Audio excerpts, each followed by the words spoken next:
Hi hello നമസ്കാരം. ഇന്നേ sausage കൊണ്ട് വളരെ പെട്ടെന്ന് ഉണ്ടാക്കാൻ പറ്റുന്ന ഒരു റെസിപ്പി കാണിക്കാം കേട്ടോ. ഡിന്നറിനും ബ്രേക്ക്ഫാസ്റ്റിനും ഒക്കെ ഉപയോഗിക്കാൻ പറ്റുമേ. അപ്പോൾ സോസേജ് ഇതാ കട്ട് ചെയ്ത് വെച്ചിട്ടുണ്ട്. ഇഷ്ടമുള്ള ഷേപ്പിൽ നിങ്ങൾക്ക് കട്ട് ചെയ്ത് വെക്കാം, ഒരു കുഴപ്പമില്ല കേട്ടോ. അതിനുശേഷം ഒരു കടായി വെച്ച് ആ കടായിലേക്ക് വെളിച്ചെണ്ണ ഒഴിച്ചു കൊടുത്തേക്കുന്നത്. സൺഫ്ലവർ ഓയിൽ വേണമെങ്കിലും ഒഴിക്കാം. ഇപ്പം ഞാൻ വെളിച്ചെണ്ണ ഒഴിച്ചു കൊടുത്തേക്കുന്നത്. പിന്നെ ഇഞ്ചി വെളുത്തുള്ളി കുഞ്ഞാക്കി കട്ട് ചെയ്തതും കൂടി ഇട്ട് കൊടുക്കുക. ഇതൊന്ന് പച്ചമണം മാറി വരണേ. അപ്പോൾ നിങ്ങൾ എടുക്കുന്ന സോസേജിനനുസരിച്ച് ഇതിൻ്റെയൊക്കെ അളവ് ചേഞ്ച് ചെയ്യണേ. പിന്നെ സബോള ഇതാ ഈ ഒരു ഷേപ്പിൽ വേണേൽ കട്ട് ചെയ്തിടാൻ. സബോള ഇങ്ങനെ കടിക്കാൻ കിട്ടണം, അതുകൊണ്ട് ഈ ഒരു ഷേപ്പിലാണേ കട്ട് ചെയ്തിടുന്നത്. ഞാൻ ഒരു സബോള എടുത്തേക്കുന്നത്. അപ്പോൾ ഇതുകൂടെ ഒന്ന് ഇളക്കി ഒന്ന് വാടി വരുമ്പോഴത്തേക്കും ക്യാപ്സിക്കം ഇട്ട് കൊടുക്കുന്നത്. എൻ്റെ ഈ പല കളറുള്ളതുകൊണ്ട് ഞാൻ അത് ഇട്ട് കൊടുത്തിട്ടുണ്ട്. ഒരു കളറേ ഉള്ളെങ്കിൽ അതിട്ടാലും മതി, കുഴപ്പമൊന്നുമില്ല. എന്നാലും ക്യാപ്സിക്കം കൂടി ഇടണം, അപ്പോൾ നല്ലൊരു ടേസ്റ്റാണ്.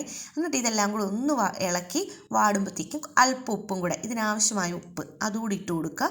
അതിനുശേഷം വീണ്ടും എല്ലാം കൂടെ നല്ല പോലെ ഇളക്കി മിക്സ് ചെയ്യുക. ഉപ്പ് ഒരുപാട് കൂടിപ്പോവല്ലേ, കൂടിപ്പോയി കഴിഞ്ഞാൽ പിന്നെ ആകെപ്പാടെ രുചി പോകും. അതുകൊണ്ട് ഉപ്പ് കുറച്ചിട്ടാൽ മതി, കാരണം സോസേജിന് ഓൾറെഡി ഒരു ചെറിയ ഉപ്പുണ്ട്. അതുകൊണ്ടാണ് കേട്ടോ ഞാൻ അങ്ങനെ പറഞ്ഞത്.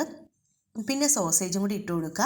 എരിവിനായിട്ട് കുരുമുളക് പൊടി ഇട്ട് കൊടുക്കുക, അല്പം മഞ്ഞൾപ്പൊടി, പിന്നെ ക്രഷ്ഡ് ചില്ലി ആട്ടോ ഇട്ട് കൊടുക്കുന്നത്.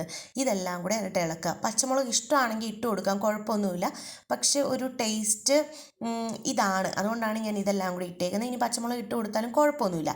എന്നിട്ട് ഇതെല്ലാം കൂടെ ഇളക്കി മിക്സ് ചെയ്തിട്ട് നമ്മൾ ഇതിലേക്ക് ഒഴിക്കുന്ന ഫ്രഷ് ക്രീമാട്ടോ. ഇത് ഒഴിവാക്കരുത്. ഈ ഫ്രഷ് ക്രീമും കൂടെ ഒഴിച്ച് നല്ല പോലെ മിക്സ് ചെയ്യുക.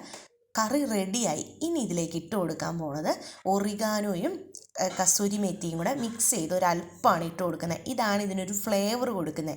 അപ്പോൾ ഒന്നെങ്കിൽ കസൂരി മേത്തി മാത്രമെങ്കിൽ അത് ഇട്ട് കൊടുക്കുക, അല്ലെ ഒറിഗാനോ ഇട്ട് കൊടുക്കുക. ഇതിലേതെങ്കിലും ഒന്ന് എന്താണെങ്കിലും ഇട്ട് കൊടുക്കണം. രണ്ടും കൂടെ മിക്സ് ചെയ്തിടുമ്പോൾ ഉണ്ടല്ലോ വല്ലാത്തൊരു ടേസ്റ്റാട്ടോ, നല്ല രുചിയാണ്. പിന്നെ അല്പം ബ്രൗൺ ഷുഗറും കൂടി ഇട്ടു. കുറച്ച് സ്പ്രിംഗ് ഓണിയനും കൂടി ഞാൻ ഇട്ടിട്ടുണ്ട് കേട്ടോ. അത് ഇടണമെന്ന് നിർബന്ധമൊന്നുമില്ല. അത് നല്ല ഇളക്കി നമ്മുടെ കറി റെഡിയായി.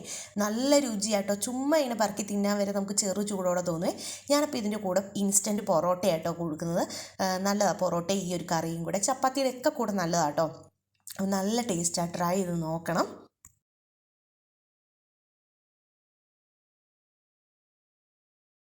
ഒന്നിനും സമയമില്ല, നല്ല ചൂടോടെ ഇത്തിരി കഴിച്ച് നോക്കാം. നല്ല ടേസ്റ്റാട്ടോ. ഞാൻ ഓൾറെഡി ഉണ്ടാക്കിയപ്പോൾ തന്നെ ഇത്തിരി കഴിച്ച് നോക്കി. സോസേജ് ഇഷ്ടമുള്ളവർക്കൊക്കെ എന്താണെങ്കിലും ഇഷ്ടമാവും. ഇങ്ങനെ എടുത്തിട്ട്